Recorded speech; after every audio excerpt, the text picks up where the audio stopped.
Well, good morning and thank you so much for joining us. Today we're going to be talking about caregiving. Mississippi, specifically here in the South Mississippi area. We are a retirement destination. There's a lot of retirees living in here, especially on the military side. So we're going to talk about the economic value of family caregiving. Joining me today, Kimberly Campbell, AARP, Mississippi State Director. Good morning, Kimberly. Thanks for joining us.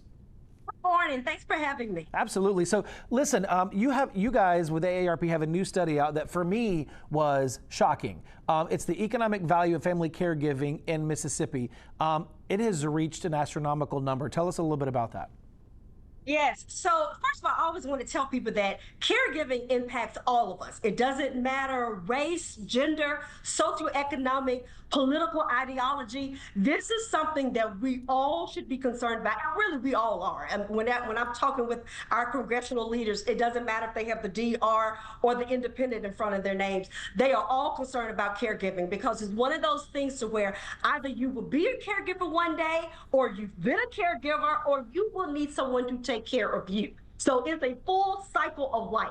So AARP, we just finished a national survey that we titled Valuing the Invaluable. And what we found in that report, specifically for here in the state of Mississippi, Mississippi has roughly 690,000 family caregivers that provide roughly 9.4 billion. Let me say that again. Mississippi has roughly 690,000 family caregivers that provide roughly 9.4 billion with a B dollars worth of labor each year. Much of this work is unpaid. And look, you're speaking to one who has been a family caregiver for my mother before she passed. So I get it. I understand the emotional toll, but really, this report is really also talking about the financial toll that family caregiving can take on a family.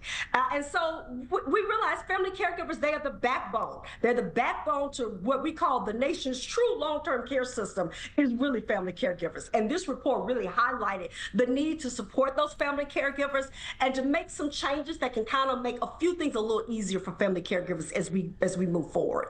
You know what I think was the most shocking for me based on our population in the state? That's a sixth of our population. Yes, and I think it's a southern thing, right? As you just said earlier, this is a retirement destination. We are an aging state. And so, many people, they have, and it's just a southern thing too. We take care of our own, right? That's just something that we do, especially here in the South. And so, especially in Mississippi. So, 90,000, and we are living longer, which is, that's a wonderful thing. But what's happened compared to any other generation prior is that we have a huge, what we call the sandwich generation. I mean, I'll be honest, I'm 54 years old. Sandwich generation, unlike my parents when they were having to take care of their parents, they were tired. Their children were out of school and working. So they could just focus on the parent and they could just, still enjoy their retirement years. Well, because we are living longer, some of us are having children later in life, we turned out to be, one, we're still working, one, we're still raising young children, and now we're taking care of aging parents. That is a lot. I mean, I was 48 when I was taking care of my mother, who at the time was 88. So that was a lot. And I still had children that were in elementary and middle school at the time. I was working a full-time job. So you can see how the landscape has just changed because how we do life has changed. But yes, that is an area to where we really have to make sure, family caregivers are getting the support that they need. Yeah, that hits home, Kimberly. I'll be 48 shortly, and I have a 9 and a 3-year-old, a 10 and a 3-year-old, my mother hasn't made it to 70 yet, so I'm not in that space She's yet. Still younger. She's still really young. Yeah, I love it. Yeah. So but the thought is in the back of my mind. I was looking at some of your information here and on the national side. The national numbers kind of correlate to the state numbers. You're looking at 59 million Americans are caregivers. That's roughly a sixth of our population nationwide.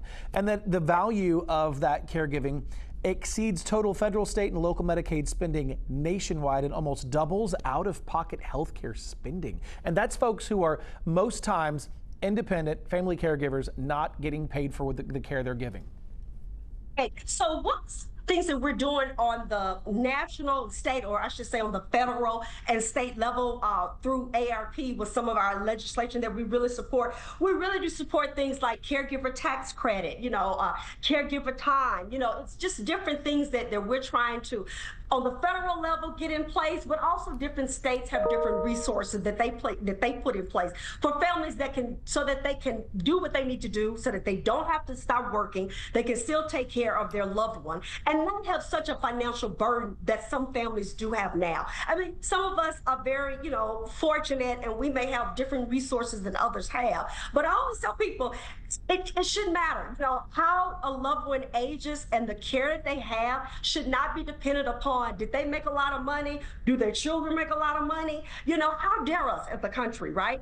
I believe all of us needs to be responsible and make sure that everyone as they age has quality health care, quality, long-term caregiving care. And so those are some of the things that we work towards on the federal level, the state level. Got a resource that we're doing right here in Mississippi with one of our partnerships with United Way. So I can explain that when you're ready. Yeah, we have about a minute left. Could you give us some pointers for those caregivers who are watching that you don't want maybe to burn out, that you don't want to give up because it's just so much? Yes, go to our website. We've got information called the Prepare to Care. Go to www.aarp.org/Mississippi. Look for Prepare to Care. ARP Mississippi also has a partnership with the United Way worldwide, where they can call 211, and that would give you tremendous resources to connect you with services and agencies, transportation. You can also just look at ARP caregiving, and you can find a plethora of information. But don't forget the 211. Dial that for caregiving information. And you can get that. You can reach that 211 here in the state. Yes, right here in Mississippi. We are one of this. There are 28 states involved with that partnership. Mississippi is one of them. And that you're gonna call that number. You're gonna get a subject matter expert that can give you the resources that you need. If they don't have the answers to the questions, they find somebody that does. Absolutely. And also go to our webpage or just Google and type in ARP Prepare to Care or ARP Caregiving. Listen, AARP is out there doing the work. There, you heard them say they're partnering there with the United Way. Give us that phone number one more time. 211. Just 211. 211. 211 from your phone. There's a host of subject matter experts there that are ready to help you. Listen, if you're a family caregiver, if you're not a family caregiver, but you're anticipating that you could soon very well be, give them a call. They'll help you get on the right path. I know I'm most concerned about outliving my brain. That's just my own fear. And I there's a lot of people that are dealing with situations like that. My grandmother's in assisted living, so some people don't have that opportunity. So give them a call there. You see that number here at the bottom of your screen. 211 is the number that you can also call if you have questions to reach out to AARP as a family caregiver. Kimberly, thanks so much for being with us today. For having me.